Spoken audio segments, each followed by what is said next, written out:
शुरू करने जा रहे हैं क्लास 12th का एमाइंस चैप्टर, और इसका हम लोग कर चुके हैं isomerism, introduction and preparation reactions, preparation methods.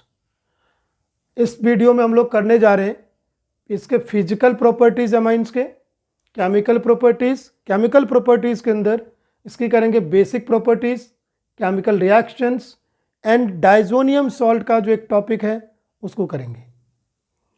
आप लोग वीडियो को लाइक कीजिए, सब्सक्राइब कीजिए और शेयर कीजिए अपने दोस्तों में, जिससे मैं और भी अच्छी अच्छी वीडियोज आप लोगों को दे सकूं।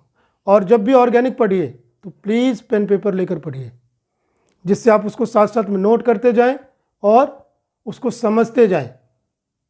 और किसी भी तरह का और वीडियोज चाहिए तो please description link comments box में लिखिए उसको और मुझे बताइए, मुझे उससे अवगत कराइए कि आप लोगों को क्या चाहिए, मेरे नॉलेज में वो आना चाहिए।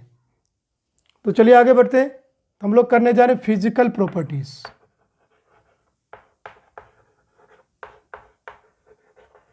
फिजिकल प्रॉपर्टीज क्या होगा अमाइंस का? तो अमाइंस में हम लोग जानते हैं कि RNH2 है हमारा। RNH2 यानी N यहाँ पर प्रेजेंट है जो कि H के साथ है। N यदि H के साथ है तो क्या होगा? क्लियरली यहाँ पर हाइड्रोजन बॉन्ड बना सकता है। ये हाइड्रोजन बॉन्ड बनाने की वजह से इसकी जो बॉइलिंग पॉइंट होगी वो नॉर्मल हाइड्रोकार्बन से, ईथर से, इन सब से ज़्यादा होनी है, क्योंकि हाइड्रोजन बॉन्ड वो भी इंटरमोलिकुलर बनेगा और एक्सटेंसिव भी होगा। बट एल्कोहल से कम होगी, क्योंकि O का जो हाइड्रोजन बॉन्ड है वो ज़्यादा स्ट्रॉन्गर एंड ज़्यादा एक्सटेंसिव होता है। एल्कोहल में OH प्रेजेंट है, इस बात को ध्यान में रखेंगे। तो OH का जो हाइड्रोजन बॉन्ड है वो ज़्यादा एक्सटेंसिव, इलेक्ट्रोनेगेटिविटी ज़्यादा है क्योंकि ऑक्सीजन की बनेगा और ज़्यादा स्ट्रॉन्ग बनेगा। इस वजह से एल्कोहल की ज़्यादा होती है, लेकिन बाकी हाइड्रोकार्बन में आपका एमाइंस का ज़्यादा होगा, हाइड्रोकार्बन से, एल्काइल हैलाइड से और ईथर से। अब बॉइलिंग पॉइंट में बिल्कुल वही बात चलेगी जो हमने अल्कोहल में किया हुआ है। कार्बन एटम का नंबर जैसे जैसे बढ़ेगा साइज और मास दोनों बढ़ता जाता है, इसलिए बॉइलिंग पॉइंट बढ़ती जाएगी। वहीं पर यदि हम ब्रांच्ड आइसोमर की बात करें तो जो सबके लिए एप्लीकेबल है यहाँ भी एप्लीकेबल होगा। ब्रांचिंग बढ़ने से साइज और मास डिक्रीज हो जाता है, जिससे बॉइलिंग पॉइंट कम हो जाएगी। इस बात को बिल्कुल फोकस करके चलना है और एकदम से नॉर्मल ट्रेंड की तरह चल रहा है। तो आगे हम करेंगे अब सॉलिबिलिटी। सॉलिबिलिटी हाइड्रोकार्बन से, एल्काइल हैलाइड से और ईथर से एमाइंस का ज़्यादा होना चाहिए, क्योंकि हाइड्रोजन बॉन्डिंग वाटर के साथ ज़्यादा स्ट्रॉन्गर हो जाएगा, बट एल्कोहल से कम होगा, क्योंकि एल्कोहल के रिस्पेक्टिवली, एल्कोहल के कंपेरेटिवली इसका हाइड्रोजन बॉन्ड वीक हो जाएगा, क्योंकि N की इलेक्ट्रोनेगेटिविटी ऑक्सीजन से कम है। अब यहाँ पर हम बात करते हैं सॉलिबिलिटी। जैसे जैसे कार्बन एटम का नंबर बढ़ता जाएगा R में, R चेन में, वैसे वैसे सॉलिबिलिटी कम होती जाएगी। सेकेंडरी और टर्सरी अमीन्स की सॉलिबिलिटी प्राइमरी से कम होगी, क्योंकि वहाँ पर N के अराउंड में कार्बन चेन की जो नंबर है वो बढ़ता जा रहा है, यानी उसको ज़्यादा हाइड्रोफोबिक बनाता जा रहा है, जिससे हाइड्रोजन बॉन्ड वीक हो जाएगा और सॉलिबिलिटी डिक्रीज हो जाएगी। तो प्राइमरी से कम सेकेंडरी की और सेकेंडरी से कम टर्सरी की होगी। अब इसके साथ ही हम लोग आएंगे केमिकल प्रॉपर्टीज़ में। तो केमिकल प्रॉपर्टीज़ में हमें क्या क्या पढ़ना है? बेसिक प्रॉपर्टीज़ वगैरह। तो बेसिक प्रॉपर्टीज हम लोग करें बेसिक प्रॉपर्टीज़। यहाँ पर हमने एसिडिक की बात नहीं की, क्यों? सीधे सीधे बेसिक की बात कैसे की? तो हम लोग जानते हैं कि एमाइंस हमारा अमोनिया डेरिवेटिव है, और अमोनिया हमारा क्या है? लुईस बेस है, as well as Bronsted base भी है, क्योंकि H+ को एक्सेप्ट कर सकता है। H+ एक्सेप्टर का काम करेगा, किसमें से? वाटर में से। तो क्लियरली हमारा NH4+ एंड OH- बनाएगा, इस वजह से हमारा ये बेसिक प्रॉपर्टी का है। तो बेसिक प्रॉपर्टी का है तो क्लियरली हमारा एल्काइल अमाइन भी बेसिक प्रॉपर्टी का होना चाहिए। अब एल्काइल अमाइन की जो बेसिक प्रॉपर्टी है अमोनिया के कंपैरेटिवली ज़्यादा होगी या कम होगी? तो बेसिक प्रॉपर्टी किसकी वजह से है? इलेक्ट्रॉन पेयर डोनेट करने की वजह से। यानी लुईस बेस है।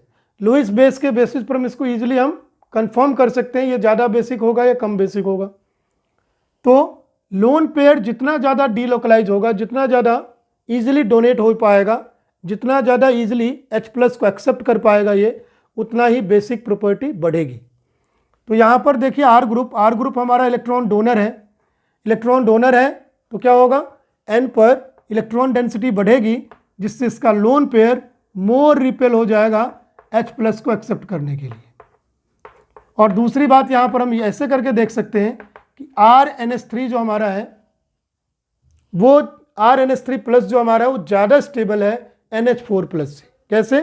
क्योंकि यहाँ पर R ग्रुप जो है वो NH3+ को इलेक्ट्रॉन डेंसिटी देगा, जिससे उसकी पॉजिटिव चार्ज की मैग्नीट्यूड कम होगी और स्टेबिलिटी बढ़ेगी। बट यहाँ पर H इलेक्ट्रॉन किसी को देता नहीं है यहाँ पर, इसलिए वहाँ पर मैग्नीट्यूड ज़्यादा डिक्रीज हम नहीं करवा पाएंगे। तो इस वजह से हम यहाँ पर देखेंगे कि बेसिक प्रॉपर्टी बढ़ेगी। यानी बेसिक प्रॉपर्टी हम दो तरीके से समझ सकते हैं यहाँ पर। एक तो कॉन्जुगेट एसिड जो बना है उसकी स्टेबिलिटी को देखेंगे, और दूसरी बात लोन पेयर डोनेट करने की टेंडेंसी को देखेंगे। यदि हम कॉन्जुगेट एसिड की स्टेबिलिटी को देखते हैं तब तो ब्राउनस्टेड कॉन्सेप्ट को ले रहे हैं, और यदि हम लोन पेयर डोनेट करने की टेंडेंसी को देखते हैं तो लुईस के बेसिस पर ले रहे हैं। दोनों ही बेसिस पर ये हमारा स्ट्रॉन्ग बेस होगा, स्ट्रॉन्गर बेस होगा अमोनिया से। लुईस के बेसिस पर क्या था, एक बार और रिपीट कर रहा हूँ मैं, आर हमारा इलेक्ट्रॉन डोनर है जो एन को इलेक्ट्रॉन देगा, तो इसका लोन पेयर ज़्यादा ईजिली H+ को डोनेट हो पाएगा। और ब्राउनस्टेड के बेसिस पर हमने कैसे प्रूव किया, तो RNS3+ is more stable then NH4+, because R हमारा इलेक्ट्रॉन डोनर है, प्लस आई इफेक्ट रखता है, इस पर पॉजिटिव चार्ज की वैल्यू को डिक्रीज करवाएगा। वो सारे इफेक्ट जो चार्ज की वैल्यू को डिक्रीज करवाता है स्टेबिलिटी बढ़ाता है, और स्टेबिलिटी बढ़ेगा तो उसका इफेक्ट ज़्यादा होगा, तो इसका मतलब बेसिक इफेक्ट ज़्यादा है। अब इससे आपको अंदाज़ा ये हुआ होगा कि इंडक्टिव इफेक्ट के बेसिस पर देखा जाए तो बेसिक प्रॉपर्टी बढ़ती जाएगी जैसे जैसे डिग्री बढ़ेगा। और ये होगा किसके केस में, ये होना है हमारा गैसियस फेज में, जब अमाइंस हमारा गैसियस फेज में हो। गैसियस फेज में सारे बॉन्ड एक दूसरे से ज़्यादा दूर रहते हैं, ईजिली अपना इंडक्टिव इफेक्ट दिखा सकते हैं। तो क्लियरली इन गैस फेज हम लोग कह सकते हैं कि 1 डिग्री से ज़्यादा बेसिक 2 डिग्री, 2 डिग्री से ज़्यादा बेसिक 3 डिग्री, और 1 डिग्री से कम बेसिक अमोनिया खुद होगा। जैसे हम एक एग्जांपल लिख सकते हैं, NH3 CH3NH2, इससे हमारा ज़्यादा हो जाएगा CH3 ट्वाइस NH, और इससे भी ज़्यादा हो जाएगा CH3 थ्राइस N। ये हमारा बेसिक प्रॉपर्टी का ऑर्डर होगा, क्योंकि इसी ऑर्डर में कॉन्जुगेट एसिड की जो स्टेबिलिटी है इनके वो बढ़ती जाएगी। अब हम यहाँ पर लेते हैं कि यदि हम इसी को एक्वस फेज में लें तो बेसिक प्रॉपर्टी कैसी होगी, उसकी स्टडी करने जा रहे हैं। हम लोग लेने जा रहे हैं basic property in aqueous phase, basic property of amines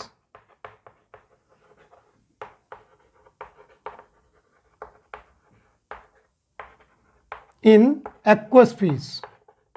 यानी यदि हम एक्वस सॉल्यूशन बनाते हैं तो बेसिक प्रॉपर्टी कैसी होगी। क्लियरली एक्वस सॉल्यूशन में होगा क्या, मैं एक एग्जांपल यहाँ पर ले रहा हूँ। यदि हमने प्राइमरी अमाइंस लिया हुआ है, इसको वाटर में डिसॉल्व किया हुआ है, तो वाटर में H पर प्लस चार्ज और OH पर नेगेटिव चार्ज है, इस पर लोन पेयर है, ये लोन पेयर H+ को एक्सेप्ट करेगा और बनाएगा यहाँ पर कॉन्जुगेट एसिड RNS3+ और प्लस OH-। ये हमारा कॉन्जुगेट एसिड बन रहा है। कॉन्जुगेट एसिड जितना ज़्यादा स्टेबल होगा उतनी ही बेसिक प्रॉपर्टी। तो क्लियरली वो सारे फैक्टर जो कॉन्जुगेट एसिड की स्टेबिलिटी को बढ़ाएगा, बेसिक प्रॉपर्टी को इंक्रीज करवाएगा।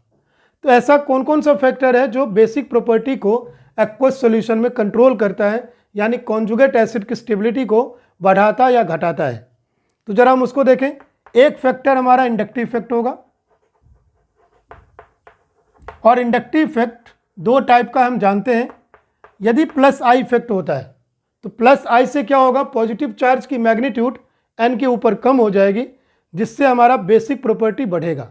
यानी प्लस आई इफेक्ट हमारा डायरेक्टली प्रोपोर्शनल है बेसिक प्रॉपर्टी का। प्लस आई इफेक्ट जितना स्ट्रॉन्ग, बेसिक प्रॉपर्टी उतनी ही ज़्यादा। तो क्लियरली हम यहाँ पर क्या देखेंगे, 1 डिग्री से ज़्यादा 2 डिग्री होगा, 2 डिग्री से ज़्यादा 3 डिग्री होगा, क्योंकि 1 डिग्री हमारा RnH2 हुआ,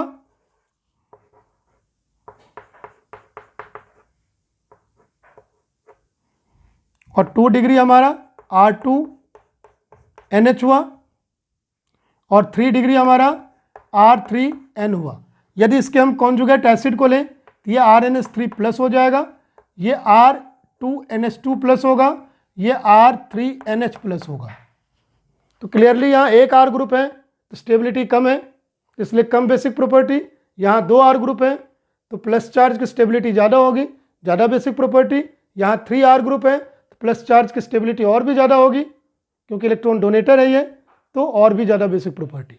इसी ऑर्डर में यानी 1, 2, 3 डिग्री का ऑर्डर में बेसिक प्रॉपर्टी बढ़ती जाएगी इंडक्टिव इफेक्ट के बेसिस पर। यहाँ पर R में कोई माइनस इफेक्ट तो होता नहीं है, तो इसलिए हम माइनस को नहीं मेंशन कर रहे हैं। यदि माइनस को लेते तो माइनस आई इफेक्ट जो हमारा है वो इन्वर्सली प्रोपोर्शनल होता बेसिक प्रॉपर्टी की। यह आप अच्छी तरह से जानते हैं, क्योंकि पॉजिटिव चार्ज को बढ़ाता है माइनस आई। ठीक है, अब सेकंड ले रहे हैं हम। सेकंड हमारे पास आएगा हाइड्रोजन बॉन्डिंग और सॉल्वेशन।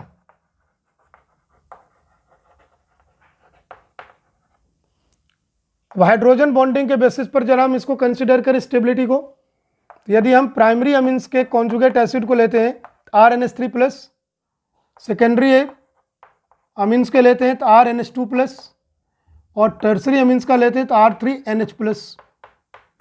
हम जानते हैं कि RnH3 प्लस जो है 3 हाइड्रोजन इसके पास है, तो क्लियरली इसकी हाइड्रोजन बॉन्ड ज़्यादा स्ट्रॉन्ग हो जाएगी और ज़्यादा एक्सटेंसिव होगी देन दिस, यानी यहाँ पर बेसिक प्रॉपर्टी 1, 2, 3 डिग्री के ऑर्डर में डिक्रीज होता जा रहा है। अब इसके बाद हम थर्ड ले रहे हैं, हमारा रेजोनेंस इफेक्ट। यदि हम रेजोनेंस इफेक्ट की बात करें तो रेजोनेंस इफेक्ट आपका ज़्यादा स्टेबलाइज कर सकता है किसको, N प्लस को, तो आपकी बेसिक प्रॉपर्टी बढ़ सकती है।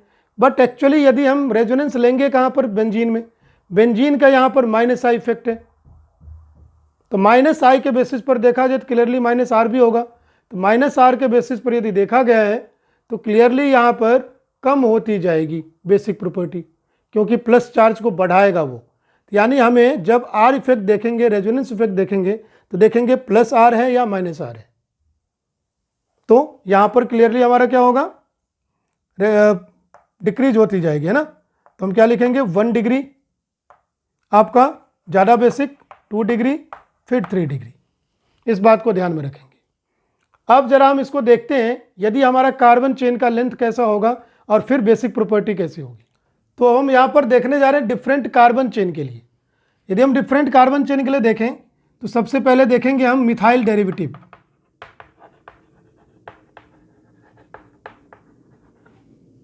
मिथाइल डेरिवेटिव के लिए देखा जाए तो हमारा मिथाइलअमीन, डाइमिथाइलअमीन होगा हमारे पास, और एक ट्राई मिथाइलअमीन होगा टर्सरी।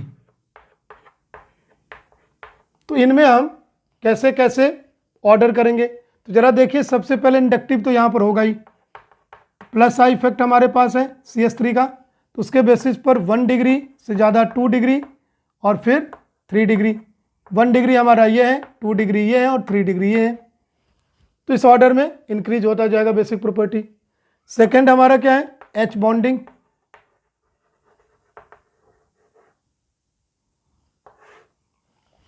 H बॉन्डिंग के बेसिस पर यहाँ पर क्या होना है, H बॉन्डिंग यदि देखा जाए तो हाइड्रोजन बॉन्डिंग आपका डिक्रीज होता जाएगा उसकी स्ट्रेंथ, क्योंकि कार्बन एटम का नंबर बढ़ता जा रहा है। तो क्लियरली 1 डिग्री का ज़्यादा होगा, क्योंकि यहाँ हाइड्रोजन बॉन्डिंग ज़्यादा स्ट्रॉन्गर होगी, फिर 2 डिग्री, फिर 3 डिग्री। अब इसमें एक आता है स्टेरिक हिंड्रेंस, तो स्टेरिक हिंड्रेंस को इग्नोर किया जाएगा, क्योंकि मिथाइल ग्रुप की जो 3 डायमेंशनल ज्योमेट्री है वो 3H की वजह से है, और H का साइज, हाइड्रोजन का साइज छोटा होता है, इसलिए वो ज़्यादा स्टेरिक हिंड्रेंस नहीं डाल पाता है। तो स्टेरिक हिंड्रेंस को हम इग्नोर कर देंगे। स्टेरिक हिंड्रेंस यदि ज़्यादा होगा तो बेसिक प्रॉपर्टी कम हो जाती है। तो ये तो यहाँ पर इग्नोर हो गया है, तो इसलिए इसको छोड़कर हम ओनली इन दोनों फैक्टर को देखेंगे। यहाँ पर कोई रेजोनेंस नहीं होना है क्योंकि वो सिर्फ बेंजीन अमाइन के लिए चलेगा, यानी एनिलीन वगैरह के लिए चलेगा। तो इन दोनों के बेसिस पर फर्स्ट और सेकेंड को देखा जाए तो हमारा हाइड्रोजन बॉन्डिंग ज़्यादा स्ट्रॉन्गर इफेक्ट होता है। और दूसरी बात 2 डिग्री जो है दोनों में ही बीच में है, यानी दोनों इफेक्ट इस पर ठीक ठाक है। तो उसके बेसिस पर रिजल्टेंट ऑर्डर हम निकाल रहे हैं। रिजल्टेंट ऑर्डर इसका क्या बन जाएगा, 2 डिग्री सबसे ज़्यादा हो जाएगा और 1 डिग्री उसके बाद आएगा, क्योंकि हाइड्रोजन बॉन्डिंग ज़्यादा स्ट्रॉन्गर होता है। 1 और 3 में से हाइड्रोजन बॉन्डिंग 1 डिग्री में ज़्यादा है। फिर आएगा 3 डिग्री, यानी 213 करके आप याद रखेंगे। अब यदि यहाँ पर हमारा इथाइल एंड हायर डेरिवेटिव आ गया,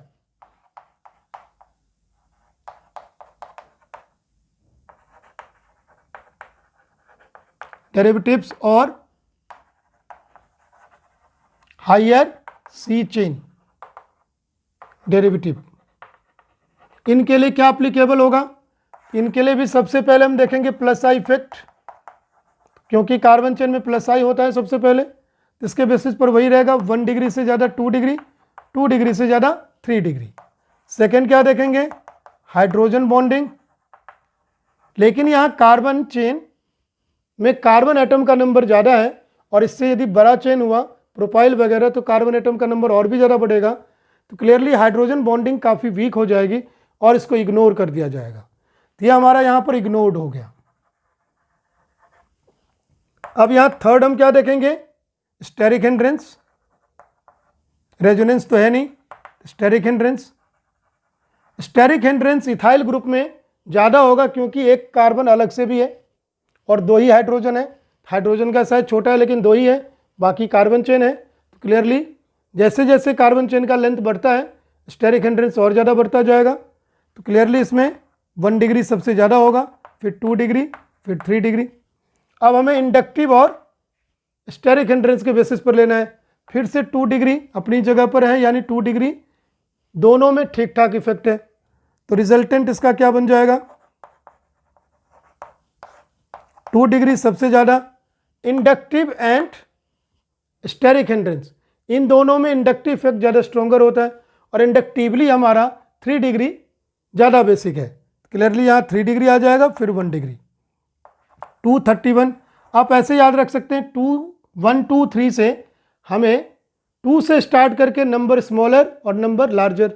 2 से स्टार्ट करके स्मॉलर नंबर 213 और लार्जर नंबर 231 आ जाएगा। तो लार्जर कार्बन चेन के लिए 231 चलेगा, 2 डिग्री, 3 डिग्री, 1 डिग्री। और स्मॉलर कार्बन चेन के लिए 213 चलेगा, 2 डिग्री, 1 डिग्री, 3 डिग्री। ऐसे करके हम कोड वर्ड में याद रख सकते हैं इसको। अब यदि हम एराइल अमाइन की बात करें, यानी एनिलीन की बात करें, एलिनीन हमारा लेस बेसिक होगा अमोनिया से। एल्काइल अमाइन हमारा ज़्यादा बेसिक था क्योंकि इसका जो लोन पेयर है वो पूरे रिंग में डीलोकलाइज होना है। रिंग में डीलोकलाइज होने की वजह से ये H+ को एक्सेप्ट करने की ज़्यादा अच्छी टेंडेंसी में नहीं होगा वाटर से। तो क्लियरली हमारा एराइल अमाइन जो है अमोनिया से कम बेसिक है। यानी ओवरऑल ऑर्डर हमारा क्या बन जाएगा, सबसे पहले एराइल अमाइन यानी एनिलीन और इसका डेरिवेटिव, फिर उसके बाद अमोनिया आ जाएगा। अमोनिया के बाद आप RNH2 ले सकते हैं, और RNH2 में जो ऑर्डर है मिथाइल और इथाइल या उससे हायर कार्बन चेन के केस में, उसको हम यहाँ पर फॉलो करेंगे।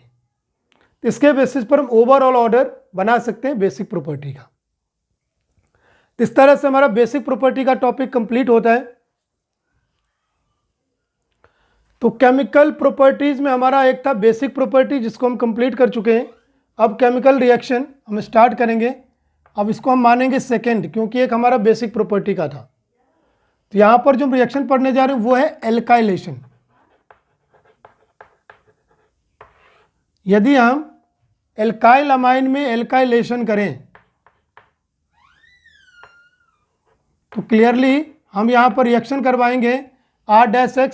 समझने के लिए हम दोनों में कार्बन चेन अलग अलग ले रहे हैं, तो क्या बन जाएगा हमारा RNH R-। लेकिन यदि हमारा एल्काइल हैलाइड एक्सेस में है, एल्काइल हैलाइड यदि हमारा एक्सेस में है तो ये आगे भी रिएक्शन करेगा, यानी इसको हम एक्सेस में मान लेते हैं। तो RX दोबारा रिएक्शन करेगा, इसके पास एक और रिप्लेसेबल H है, क्लियरली यहाँ पर RN और R- ट्वाइस बन जाएगा। एल्काइल हैलाइड एक्सेस में है तो 1 मोर टाइम रिएक्शन होगा, इस पर प्लस और इस पर माइनस है, और यहाँ लोन पेयर है, ये लोन पेयर आपका डोनेट हो जाएगा R को, जिससे हमारा बन जाएगा RNR-3 प्लस, यानी ये हमारा और X माइनस आ जाएगा, क्वाटरनरी अमोनियम सॉल्ट बन जाएगा। तो क्वाटरनरी अमोनियम सॉल्ट यदि RX R-X हमारा यानी एल्काइल हैलाइड हमारा यदि मेजर होता है तो ये मेजर अमाउंट में आ जाता है। इसको बाद में हम रिड्यूस करके NaOH से न्यूट्रलाइज करके इसमें हम प्रिपेयर कर सकते हैं प्राइमरी अमाइंस। तो इसके बाद हम हमारे पास बात आती है, इस रिएक्शन का यूज हम पहले भी कर चुके हैं एल्काइलेशन में, हम लेबोरेटरी मेथड में यूज नहीं करते हैं इसका। क्यों नहीं करते? क्योंकि इसमें मिक्सचर ऑफ एल्काइल अमाइन हमारे पास आ जाता है डिग्रीज के फॉर्म में, और जिनको सेपरेट करना बहुत डिफ़िकल्ट हो जाता है लेबोरेटरी लेवल पे। लेकिन इंडस्ट्रियली ये अच्छा हो सकता है, क्योंकि इस केस में हमारे पास कई तरह के अमाइंस एक साथ बन जाएंगे, कई डिग्री वाले। यदि हम यहाँ पर चाहते हैं कि 2 डिग्री हमारा मेजर हो जाए, 1 डिग्री तो पहले से है, तो 2 डिग्री हमारा मेजर हो जाए, तो हम क्या करेंगे, 1 डिग्री अमाइन जो हमारे पास है वो उसका ज़्यादा अमाउंट होना चाहिए देन R-X यानी एल्काइल हैलाइड से। यदि हम RNH2 यहाँ एक्सेस ले लेते हैं तो भैया यहाँ पर क्या आएगा, हमारा जो सेकेंडरी है वो हमारा मेजर हो जाएगा, ये हमारा ज़्यादा अमाउंट में आ जाएगा। इस तरह से हम ज़्यादा अमाउंट में अपना सेकेंडरी अमीन्स प्रिपेयर कर सकते हैं। अब हम एसाइलेशन की बात करते हैं। यदि हम एसाइलेशन करवाना चाहते हैं एल्काइल अमाइन में, क्लियरली एसाइल हैलाइड के साथ रिएक्शन करवाएंगे।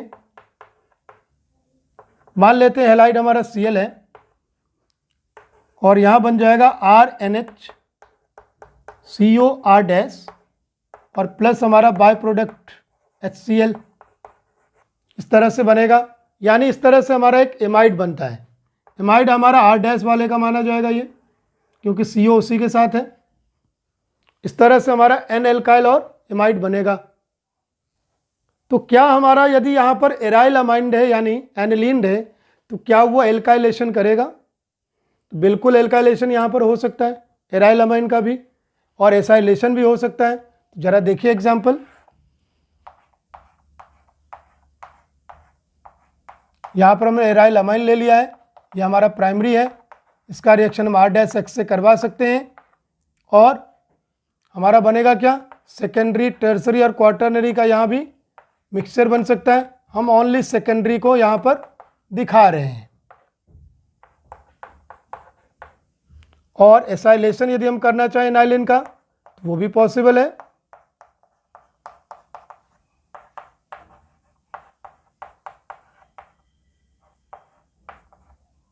यहाँ पर Cl ले लेते हैं, हमारा क्या बन जाएगा,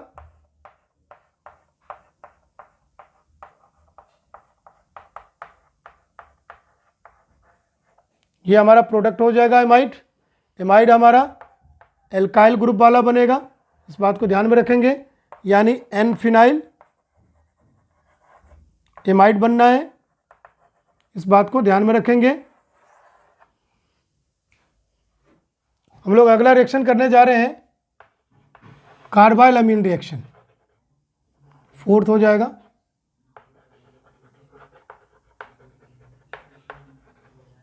कार्बाइल अमीन रिएक्शन।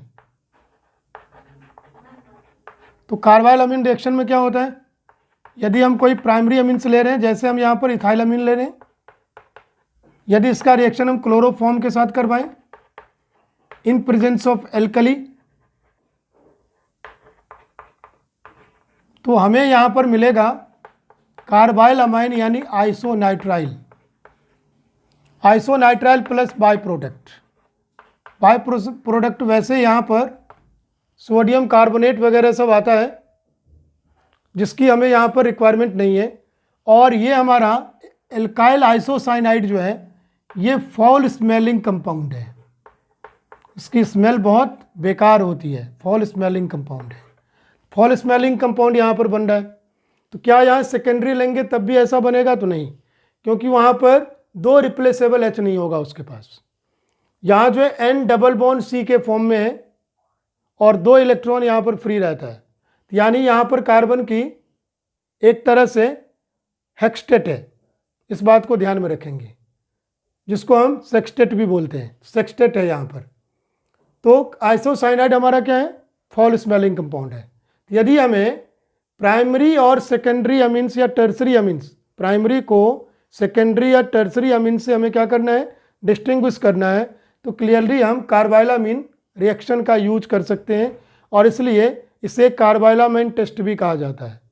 तो कार्बाइलामाइन टेस्ट के फॉर्म में यूज किया जा सकता है। सेकेंडली, क्या हम एनाइलिन को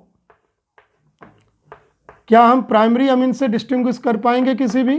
तो नहीं, क्योंकि ये खुद भी प्राइमरी अमीन्स हैं और ये भी कार्बाइलामाइन टेस्ट हमें दे देगा। CH-Cl3NaOH लेंगे, इसके प्रेजेंस में इसको हीट करेंगे तो ये भी हमें आइसोसाइनाइड दे देगा, फिनाइल आइसोसाइनाइड हमें मिल जाएगा। तो ये भी हमारा क्या है? फॉल स्मेलिंग कंपाउंड है। इस तरह से हम एनाइलिन को हम किसी प्राइमरी अमीन से डिस्टिंग्विश नहीं कर पाएंगे। अगला रिएक्शन हमारा आता है रिएक्शन विद नाइट्रस एसिड।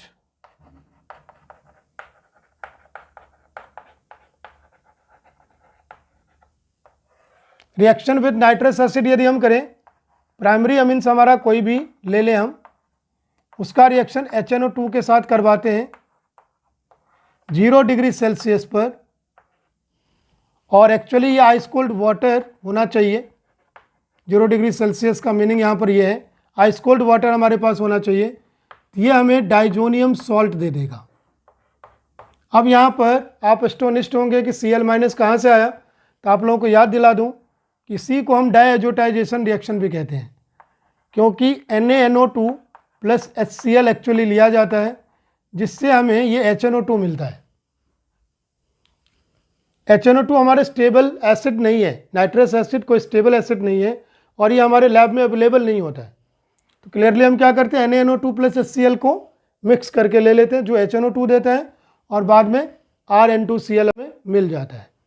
लेकिन यदि हमने इसका रिएक्शन इसी HNO2 के साथ या NaNO2 प्लस HCl के साथ करवाते हैं और हीट कर देते हैं,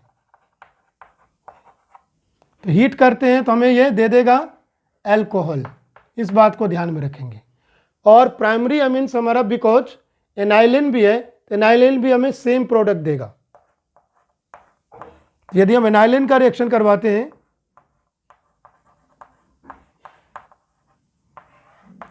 NaNO2 प्लस HCl के साथ 0 to 5 डिग्री सेल्सियस में, हमें यहाँ पर बेंजीन डाइजोनियम क्लोराइड मिल जाएगा। और जैसे मैंने ऊपर समझाया है NaNO2 प्लस HCl की जगह हम HNO2 भी यहाँ पर लिख सकते थे। अब इसमें यदि हम HNO2 या NaNO2 प्लस HCl के साथ हीट कर दें तो फिनॉल बन जाएगा। इस रिएक्शन में काफ़ी कॉशियस रहना पड़ता है और बहुत इंपॉर्टेंट रिएक्शन है, हमें कन्वर्जन में बहुत ज़्यादा काम आता है।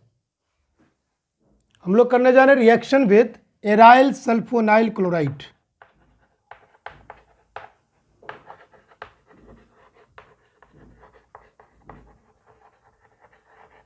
एराइल सल्फोनाइल क्लोराइड, इस एराइल सल्फोनाइल क्लोराइड को हम लोग कहते हैं हिंसबर्ग रिएजेंट, हिंसबर्ग्स रिएजेंट। और एराइल यानी यहाँ पर फिनाइल ग्रुप है हमारे पास, सल्फोनाइल SO2 हुआ, क्लोराइड यहाँ पर Cl लगा रहेगा, ये हमारा एराइल सल्फोनाइल क्लोराइड का स्ट्रक्चर है और इसका यदि हम सीधे से फॉर्मूला लिखना चाहें, क्लियरली C6H5 है हमारे पास, एक H कम रहेगा क्योंकि यहाँ पर सल्फोनाइल क्लोराइड ग्रुप लगा हुआ है। आगे हम SO2Cl लिख सकते हैं, ये ओवरऑल फॉर्मूला है इसका। तो aryl sulfonyl chloride Hinsberg reagent हमें सल्फोनामाइड देगा और इसके हेल्प से हम आगे देखेंगे कि primary, secondary and tertiary amines में हम डिस्टिंग्विश कर सकते हैं। तो कैसे? यदि इसके साथ कोई प्राइमरी अमाइंस हुआ तो इसका रिएक्शन हम प्राइमरी अमाइंस के साथ करवा रहे हैं। प्राइमरी अमाइंस हमारा RNH2 होगा। प्राइमरी अमाइंस में रिप्लेसेबल हाइड्रोजन प्रेजेंट है, तो क्लियरली एक हाइड्रोजन हम प्राइमरी अमाइंस में से हटाएंगे और यहाँ से Cl हटाएंगे, तो क्या बन जाएगा? ये सल्फोनामाइड में कन्वर्ट होना है। SO2 N से हमारा NH2 से एक H कम होता है, यानी ये NH बचेगा और साथ में R ग्रुप है। सल्फोनामाइड में दोनों ऑक्सीजन जो है रेजोनेंस में इन्वॉल्व होगा और इसके साथ बेंजीन है, तो रेजोनेंस काफ़ी स्ट्रॉन्ग होने वाला है। क्लियरली N के साथ जो हमारा H प्रेजेंट है, ये H हमारा एसिडिक हाइड्रोजन होगा। वैसे हमारे पूरा कॉम्प्लेक्स जो है इनसॉल्युबल है क्योंकि इसमें कार्बन एटम का नंबर ज़्यादा है, वाटर में इनसॉल्युबल होगा, यानी ये हमारा इनसॉल्युबल कॉम्प्लेक्स बना सकता है। अब यदि इसी के अंदर हम बेस डालें NaOH, तो बिकॉज ये हमारा H जो है यहाँ पर है N के साथ जो लगा हुआ है, ये हमारा एसिडिक हाइड्रोजन है, तो क्लियरली ये हमारा एक कॉम्प्लेक्स बना लेगा और सॉल्युबल कॉम्प्लेक्स हो जाएगा क्योंकि एसिड बेस का रिएक्शन काफ़ी ज़्यादा होता है। ये हमारा सॉल्युबल कॉम्प्लेक्स में कन्वर्ट हो जाएगा। यदि सॉल्युबल कॉम्प्लेक्स में कन्वर्ट हो गया तो हम समझ जाएंगे कि हमने जो लिया था वो प्राइमरी अमाइंस था। अब यदि हम यहाँ पर सेकेंडरी अमाइंस लेते हैं, एराइल सल्फोनाइल क्लोराइड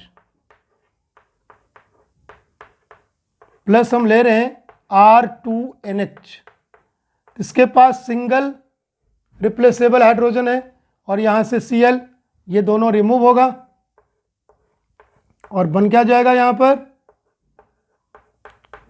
SO2 हमारे पास रहेगा, N के साथ R2 है तो R2 आ जाएगा। क्या यहाँ पर कोई एसिडिक हाइड्रोजन है? नहीं है, लेकिन ये इनसॉल्युबल है, टर्बिडिटी तो फॉर्म करेगा। यदि हम इसमें बेस डाल दें, इनसॉल्युबल चीज़ों को वैसे ही बेस माना जाता है क्योंकि कार्बन एटम का नंबर ज़्यादा है, हाइड्रोफोबिक माना जाएगा, तो क्लियरली ये बेस डालते स्ट्रॉन्ग वाला ये और ज़्यादा इनसॉल्युबल हो जाएगा, यानी ये हमारा क्लियर PPT बना देगा। और ये PPT जनरली वाइट होता है, तो क्लियर वाइट PPT हमारे पास आ गया, तो हम समझ जाएंगे कि हमने जो अमाइंस यूज़ किया था वो सेकेंडरी था। अब यदि हम यहाँ पर टर्सरी अमाइंस यूज़ करें, aryl sulfonyl chloride plus R3N, tertiary amines लेते हैं तो हमारे पास क्या होगा? नो रिएक्शन, क्योंकि टर्सरी अमाइंस में कोई रिप्लेसेबल हाइड्रोजन प्रेजेंट नहीं है, तो यहाँ पर ये रिएक्शन नहीं हो पाएगा। यानी हिंसबर्ग रिएजेंट का यूज जो है वो प्राइमरी, सेकेंडरी, टर्सरी अमाइंस में डिस्टिंग्विश करने के लिए किया जा सकता है। तो क्या प्राइमरी अमीन्स और एनाइलिन को भी डिस्टिंग्विश कर सकते हैं? तो नो, क्योंकि एनाइलिन जो हमारा है वो भी प्राइमरी अमीन्स है और एनाइलिन भी हमें प्राइमरी अमीन्स जैसा प्रोडक्ट देगा। कैसे? यदि हमने एनाइलिन लिया हुआ है प्लस हमने हिंसबर्ग रिएजेंट लिया, तो आप देखेंगे यहाँ पर क्या बन रहा है प्रोडक्ट। सबसे पहले सल्फोनामाइड तो बनेगा ही, NH यहाँ पर आया और लेकिन इसके साथ क्या है? H को मैं यहाँ दिखा लेता हूँ, बेंजीन रिंग है। बेंजीन रिंग होने की वजह से इसकी जो एसिडिक प्रॉपर्टीज H की और ज़्यादा हो जाएगी। और ज़्यादा होने से क्या होगा? ये NaOH में ये भी सॉल्युबल हो जाएगा, यानी यहाँ पर सॉल्युबल कॉम्प्लेक्स बन रहा है जो कि हमारा प्राइमरी अमाइंस में बन रहा था। तो प्राइमरी अमाइंस और एनाइलिन को हम डिस्टिंग्विश यहाँ पर नहीं कर पाएंगे, उसके लिए आगे डिस्टिंग्विशिंग का मेथड आएगा जो हम आगे डिस्कस करेंगे।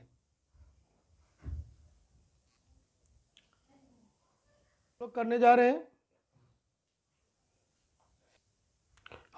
जा रहे हैं अब अगला रिएक्शन इलेक्ट्रोफिलिक सब्स्टिट्यूशन। ये रिएक्शन हमारा एनाइलिन का होगा। इलेक्ट्रोफिलिक सब्स्टिट्यूशन, इसमें सबसे पहले हम ब्रोमिनेशन करने जा रहे हैं।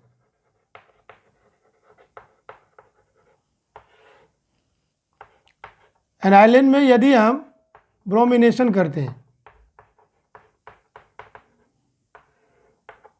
तो क्लियरली हम Br2 वाटर लेंगे और इससे एक तरह से कंप्लीट ब्रोमिनेशन यानी 2,4,6 ट्राई ब्रोमो एनाइलिन बनेगा।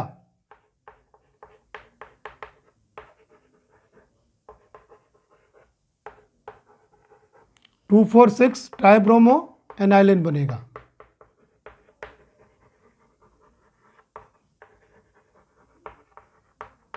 लेकिन यदि हमें ओनली पैरा प्रोडक्ट चाहिए मेजर अमाउंट में तो हम क्या करेंगे? तो पैरा प्रोडक्ट के लिए क्या करना होगा? सबसे पहले समझना होगा कि तीनों जगह पर कैसे लगा। NH2 हमारा अच्छा एक्टिवेटिंग ग्रुप है, स्ट्रॉन्ग एक्टिवेटिंग ग्रुप है। यदि इसको डीएक्टिवेट कर दिया जाए तो ओनली थोड़ा सा डीएक्टिवेट कर देंगे तो ओनली ये पैरा प्रोडक्ट हमारा मेजर हो जाएगा।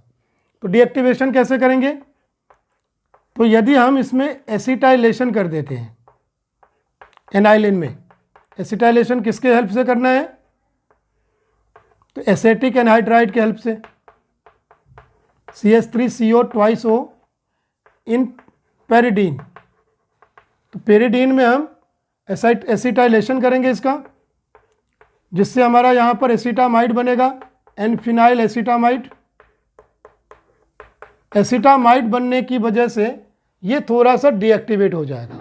और डीएक्टिवेशन में यदि अब हम इसमें ब्रोमिनेशन करते हैं तो क्लियरली हमारा यहाँ पर पैरा प्रोडक्ट मेजर हो जाएगा। और बिकॉज यहाँ पर H3O+ है तो ये हमारा NH2 में दोबारा कन्वर्ट हो जाएगा और यहाँ पर आ जाएगा Br। तो पैरा ब्रोमो एनाइलिन हमारा यहाँ पर मेजर प्रोडक्ट आ गया। इस बात को ध्यान में रखेंगे। अब हम यहाँ पर करने जा रहे हैं नाइट्रेशन। यदि हम नाइट्रेशन करें तो नाइट्रेशन में कैसा प्रोडक्ट बन रहा है?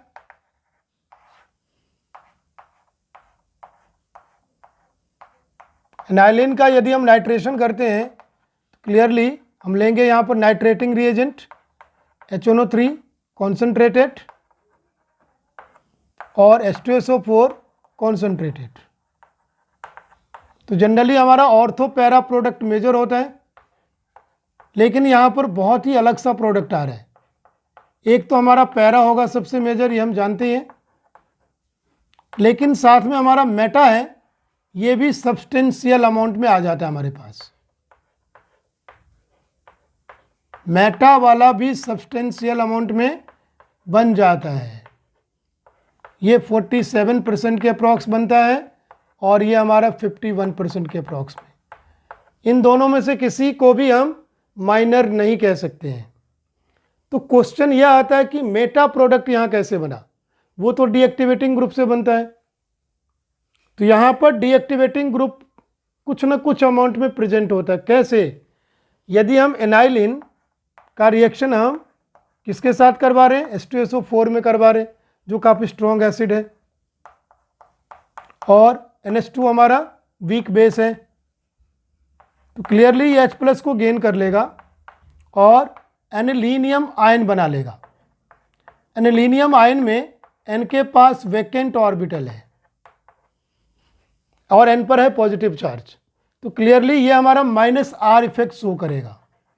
-R इफेक्ट शो करने की वजह से मेटा जो हमारा है उस पर सब्स्टिट्यूशन हो जाएगा, क्योंकि ये मेटा डायरेक्टिंग बन जाता है। -R ग्रुप वाले सबके सब मेटा डायरेक्टिंग होते हैं, इसलिए हमारा यहाँ पर मेटा वाला प्रोडक्ट भी मेजर अमाउंट में आ रहा है, ठीक ठाक अमाउंट में आ रहा है, सब्सटेंशियल अमाउंट में आ रहा है। और इन दोनों को हम बाद में सेपरेट कर सकते हैं। क्लियरली हमारा ये डिस्टिलेशन मेथड से सेपरेट हो जाएगा। अब क्वेश्चन आता है, यदि हम ओनली पैरा बहुत ज़्यादा मेजर अमाउंट में चाहते हैं तो क्या करना पड़ेगा? तो क्लियरली इसका डायरेक्टिंग इन्फ्लुएंस थोड़ा सा चेंज करना पड़ेगा, इसके डायरेक्ट इफेक्ट को कम करना पड़ेगा, जिससे एनिलीनियम आयन नहीं बना सके। तो क्लियरली उसके लिए क्या करना होगा, दोबारा हमें एसिटाइलेशन करना होगा और तब इसको करना है नाइट्रेशन। तो हम पैरा प्रोडक्ट मेजर प्रिपेयर करने के लिए बिल्कुल इसका हम एसिटाइलेशन करेंगे एसिटिक एनहाइड्राइड के प्रेजेंस में इन pyridine। तो क्लियरली हमारा क्या हो जाएगा, यहाँ पर बन जाएगा NHCOCH3। अब इसका हम कर देंगे nitration HNO3 conc H2SO4 conc, और यहाँ पर हमारा हो जाएगा नाइट्रेशन, पैरा प्रोडक्ट हमारा मेजर हो जाएगा।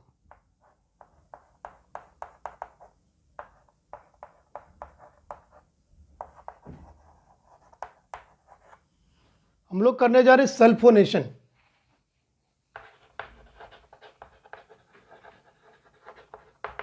सल्फोनेशन के लिए क्लियरली हमें क्या करना होगा, सल्फ्यूरिक एसिड लेंगे, उसके साथ रिएक्शन करवाएंगे कॉन्सेंट्रेटेड में। एनाइलिन का रिएक्शन हम सल्फ्यूरिक एसिड के साथ करवाएंगे H2SO4 कॉन्क। तो क्लियरली हमारा यहाँ पर ऑर्थो और पैरा प्रोडक्ट बनेगा, जिसमें से हमारा पैरा मेजर होगा। तो मैं यहाँ ओनली पैरा दिखा रहा हूँ NH2 और यहाँ लग जाएगा SO3H। N के पास लोन पेयर है, क्लियरली एक और प्रोडक्ट इसके साथ मेजर में आएगा,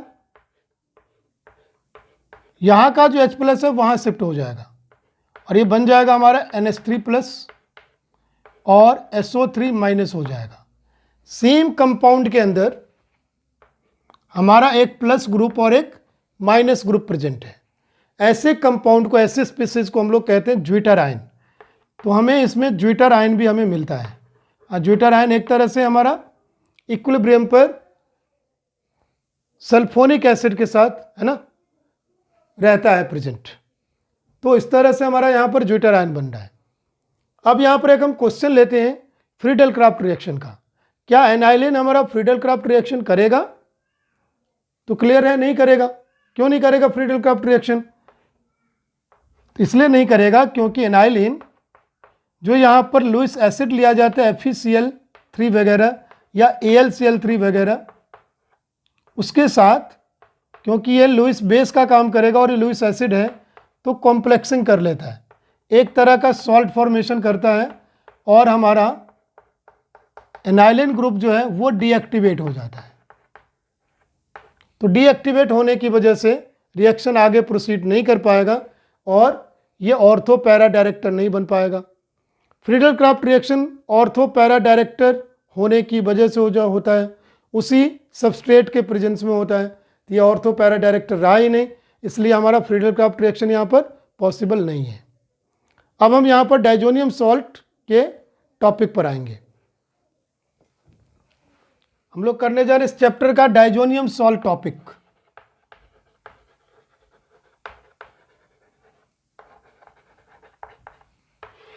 डाइजोनियम सॉल्ट हम लोग जानते हैं Rn2+X- होता है और ये एराइल और एल्काइल दोनों ग्रुप R की जगह पर हो सकता है। R की जगह पर एल्काइल और एराइल दोनों हो सकता है। इस बात को ध्यान में रखेंगे।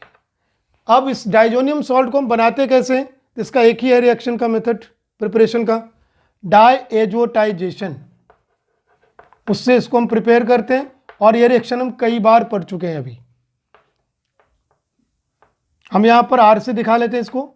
RNH2 का रिएक्शन यदि हम NaNO2 प्लस HCl के साथ करवाएं 0 degree Celsius to 5 degree Celsius पर, या NaNO2 प्लस HCl की जगह HNO2 भी दिखा सकते हैं, तो क्लियरली ये हमें Rn2Cl देगा, डाइजोनियम क्लोराइड दे देगा हमें, और R ग्रुप हमारा कुछ भी हो सकता है।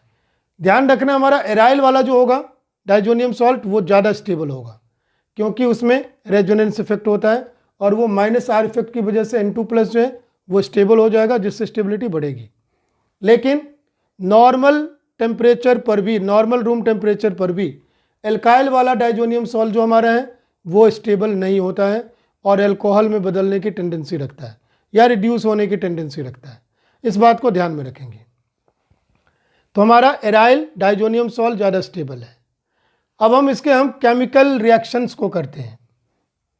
हम लोग करेंगे डाइजोनियम सॉल्ट का reactions, Rn2 plus Cl-। Mainly हम यहाँ पर एराइल डाइजोनियम सॉल्ट को ही लेंगे जो कि ज़्यादा स्टेबल होता है। सबसे फर्स्ट रिएक्शन हम करने जा रहे हैं सेंट मेयर्स रिएक्शन, जो हम हेलो एल्केन में भी कर चुके हैं। सेंट मेयर्स रिएक्शन में हमारे पास क्या है, बेंजीन डाइजोनियम क्लोराइड, इसका रिएक्शन हमें करवाना है Cu2H2 के साथ और प्लस HX, जहाँ पर X हमारा Cl, Br और Cn भी हो सकता है। Cn हमारा क्या है, एक तरह से स्यूडो हेलोजन का काम करता है। तो हमारा यहाँ पर बनेगा क्या, हेलोएरिन यानी हेलोबेंजीन प्लस में नाइट्रोजन गैस रिलीज होगा। इसी से मिलता जुलता रिएक्शन हमारा है गेटरमैन रिएक्शन।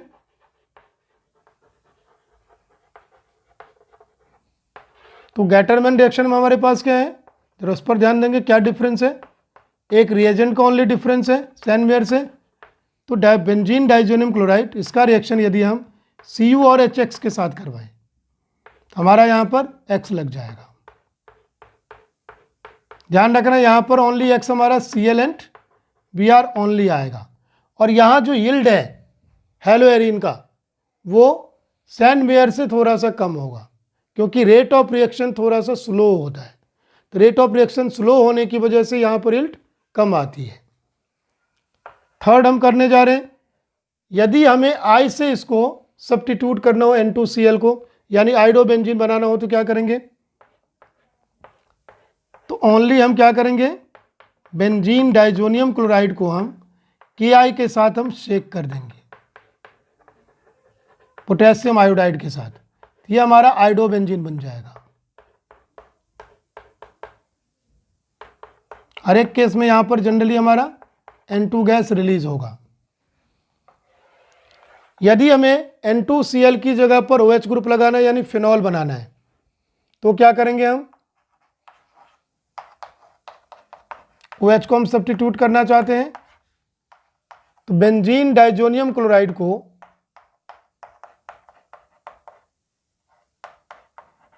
ओनली हम वाटर डालकर वार्म कर देंगे।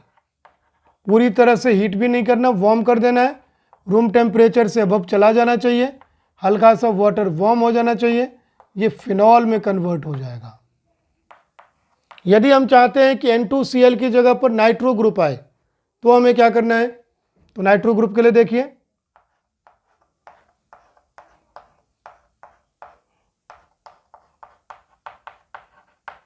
N2Cl का रिएक्शन हम पहले हम HBF4 से करवाएंगे। हमारा ये N2BF4 बन जाएगा सिंपल सब्स्टिट्यूशन की तरह, N2 प्लस BF4 माइनस। अब इसमें हम NaNO2 सोडियम नाइट्राइट डालकर हीट करेंगे, तो क्लियरली हमारा यहाँ पर नाइट्रोबेंजीन बनेगा,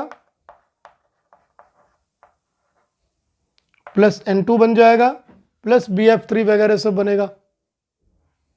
यदि अब हम यहाँ पर F को सब्स्टिट्यूट करना चाहते हैं, तो N2Cl यानी बेंजीन डाइजोनियम क्लोराइड का रिएक्शन हम HBF4 के साथ करवाएंगे, तो क्लियरली N2BF4 बनेगा। और इसको यदि हमने हीट कर दिया तो हमारा फ्लोरोबेंजीन बन जाएगा। यदि हमें बेंजीन डाइजोनियम क्लोराइड को रिड्यूस करना हो बेंजीन में, तो क्या करेंगे, तो इसको हम दो तरीके से रिड्यूस करवा सकते हैं। N2Cl का रिएक्शन यदि हम H3PO2 के साथ करवाते हैं, तो ये इसको रिड्यूस करेगा बेंजीन में, प्लस N2। यदि हम इथेनॉल के साथ रिड्यूस करवाते हैं तो ये भी पॉसिबल है बेंजीन में रिड्यूस करने का। हम यहाँ इथेनॉल भी ले सकते हैं। हमारा यहाँ पर बेंजीन प्लस में इथेनॉल बन जाएगा, प्लस N2 गैस बनना ही है। इस तरह से हमारा प्रोडक्ट बनेगा ये। अब हम यहाँ पर लेते हैं कपलिंग रिएक्शन। बहुत इंपॉर्टेंट रिएक्शन है, इस पर जरा ध्यान देंगे। कपलिंग रिएक्शन के थ्रू हम डाई बना सकते हैं, डाई फॉर्मेशन कर सकते हैं। बेंजीन डाइजोनियम क्लोराइड हमारा डाई जो बनाता है वो दो तरह के कंपाउंड के साथ, बेसिकली फिनॉल के साथ जो कि ऑरेंज डाई बनेगा, और येलो डाई बनेगा एनिलीन के साथ। तो सबसे पहले हम इसका रिएक्शन करवाएं फिनॉल के साथ। यदि हम बेंजीन डाइजोनियम क्लोराइड का रिएक्शन फिनॉल के साथ करवाते हैं तो फिनॉल के पैरा पोजीशन से एक H सब्स्टिट्यूट होगा और यहां से Cl। तो क्लियरली हमारा प्रोडक्ट क्या आने वाला है,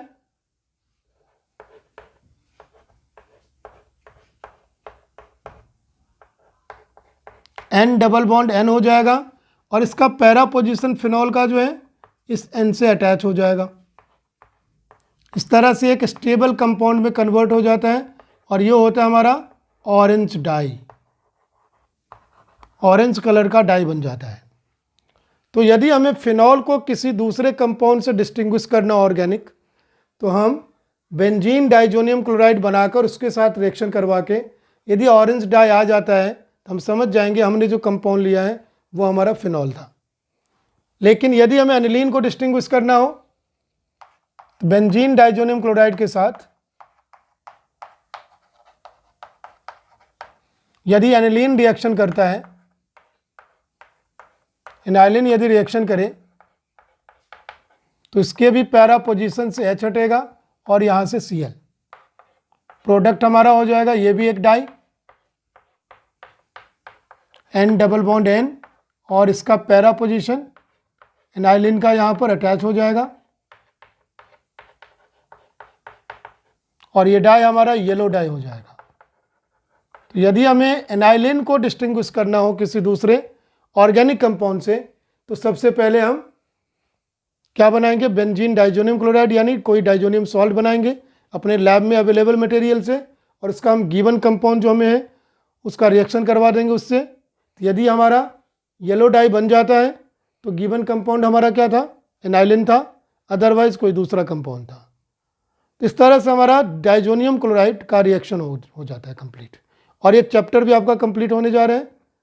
तो इसके बाद हम एक वीडियो में इसका लेंगे पूरा क्वेश्चन का सॉल्यूशन एनसीईआरटी का, वो आप लोग देखेंगे लाइव सॉल्यूशन। हेलो स्टूडेंट्स, आप लोगों को मेरा वीडियो पसंद आ रहा होगा, आपको समझ भी आ रहा होगा, ये मुझे पूरा विश्वास है।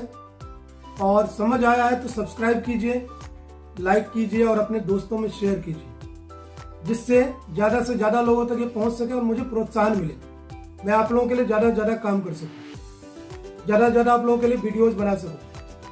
मैं बहुत कुछ लेकर आने वाला हूँ इसमें, इसको सब्सक्राइब और शेयर कीजिए। धन्यवाद देखने के लिए।